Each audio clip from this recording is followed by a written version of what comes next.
ಬೆಂಗಳೂರಿನಲ್ಲಿ 21 ಕೋಟಿ ಮೌಲ್ಯದ ಡ್ರಗ್ ಅನ್ನು ಸೀಸ್ ಮಾಡಲಾಗಿದೆ.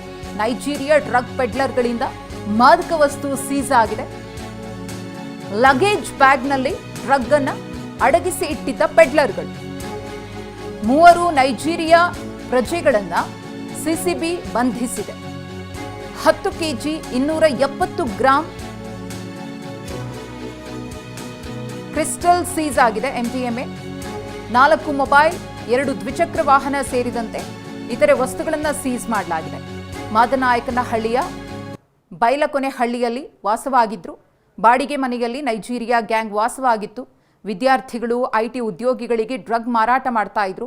ಖಚಿತ ಮಾಹಿತಿಯ ಮೇರೆಗೆ ಆರೋಪಿಗಳನ್ನು ಬಂಧಿಸಲಾಗಿದೆ. ದಾಳಿಯನ್ನ ಮಾಡಿ ಮೆಡಿಕಲ್ ಟೂರಿಸ್ಟ್ ವೀಸಾವನ್ನ ಪಡೆದು ಈ ಗ್ಯಾಂಗ್ ಬಂದಿತ್ತು.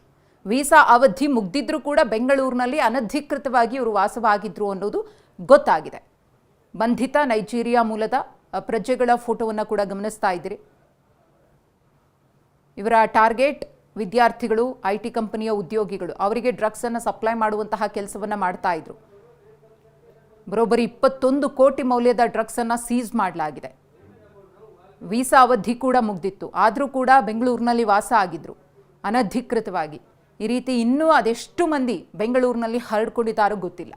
ಅವರೆಲ್ಲರ ಹೆಡೆಮುರಿ ಕಟ್ಟುವಂತಹ ಕೆಲಸ ಆಗಬೇಕಿದೆ.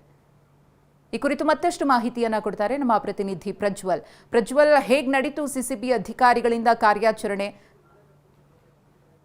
ಮೊದಲು ಸಿಸಿಬಿ ಅಧಿಕಾರಿಗಳಿಗೆ ಒಂದು ಮಾಹಿತಿ ಸಿಗುತ್ತೆ. ಅಂದ್ರೆ ಬೆಂಗಳೂರಿನ ಹೊರವಲಯ ಮಾದನಾಯಕನಹಳ್ಳಿ ಪೊಲೀಸ್ ಠಾಣಾ ವ್ಯಾಪ್ತಿಯಲ್ಲಿ ಬರುವಂತ ಒಂದು ಏರಿಯಾದಲ್ಲಿ ಈ ವಿದೇಶಿ ಪ್ರಜೆಗಳಿದ್ದಾರೆ. ಇವರು ವೀಸಾ ಎಕ್ಸ್ಪೈರಿ ಕೂಡ ಆಗಿದೆ, ಮತ್ತೆ ಇವರು ಒಂದಷ್ಟು ಡ್ರಗ್ಸಿನ ವ್ಯವಹಾರಗಳನ್ನ ಮಾಡ್ತಿದ್ದಾರೆ ಅನ್ನೋ ಒಂದು ಮಾಹಿತಿ ಸಿಗುತ್ತೆ. ಆ ಮಾಹಿತಿಯ ಆಧಾರದ ಮೇಲೆ ಒಂದು ಬಾಡಿಗೆ ಮನೆ ಏನಿರುತ್ತೆ, ಆ ಬಾಡಿಗೆ ಮನೆ ಮೇಲೆ ದಾಳಿಯನ್ನ ಮಾಡ್ತಾರೆ. ಬಾಡಿಗೆ ಮನೆ ಮೇಲೆ ದಾಳಿಯನ್ನ ಮಾಡಿದಂತ ಸಂದರ್ಭದಲ್ಲಿ 10 KG MDMA 10 KG 270 gram MDMA crystal ಸಿಗುತ್ತೆ. ಇದರದ್ದು ಮಾರುಕಟ್ಟೆ ಮೌಲ್ಯ ಸುಮಾರು 21 ಕೋಟಿ ಆಗುತ್ತೆ. ಮತ್ತೆ NCBಯ ನಾಮ್ಸ್ ಪ್ರಕಾರ ಇದು ಸುಮಾರು 10 ಕೋಟಿಯನ್ನ ಬೆಲೆ ಬಾಳುತ್ತೆ.